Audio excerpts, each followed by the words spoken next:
আমরা অনেকেই আছি মাইক্রোসফট ওয়ার্ডে চার্ট ব্যবহার করতে চাই। কারণ আমরা যখন কোনো কিছু লিখতে চাই এক্ষেত্রে তো মাইক্রোসফট ওয়ার্ডের বিকল্প নেই, তো লেখার ভিতরে আমরা চার্ট উপস্থাপন করতে চাই। এক্ষেত্রে আপনি চাচ্ছেন এক্সেলের ভিতরেই টেবিল তৈরি করে চার্ট উপস্থাপন করবেন। কিভাবে করবেন? আমরা মাইক্রোসফট ওয়ার্ডে বসেই কিন্তু এটা করতে পারবো। দেখুন, এখানে যখন আমি দুইটা ক্লিক করতেছি এই চার্টের উপরে, আমার সামনে কিন্তু মাইক্রোসফট এক্সেলই ওপেন হয়ে গেল। আপনি যদি একটু রিবনের দিকে তাকান, এগুলো কিন্তু দেখুন সব এক্সেলের টুল।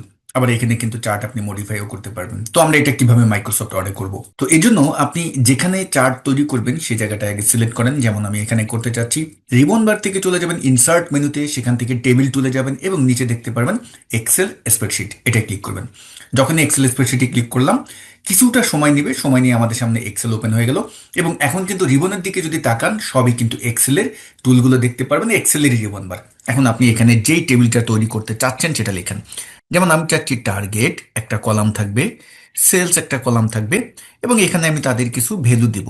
এখন এই যে ডাটাটা আছে এটা সিলেক্ট করেন, কারণ এখানে তো এক্সেলে আপনি কেন আসতেছেন, এটা তো মাইক্রোসফট ওয়ার্ডেও আছে, বাট এক্সেলে কেন আসলাম? কারণ আমরা এখানে অ্যানালাইসিস করব, ক্যালকুলেশন করব, যেগুলো এক্সেলের মতো করে মাইক্রোসফট ওয়ার্ডে কিন্তু করা যায় না এক্সেলের রিয়েল ভ্যালুর উপরে। এই জন্য কিন্তু আমরা এখানে আসলাম। তো এটা সিলেক্ট করে এখন আমরা চলে যাব ইনসার্ট মেনুতে, চার্টে আসবেন, এখান থেকে আপনি একটা কলাম চার্ট নিয়ে নেন।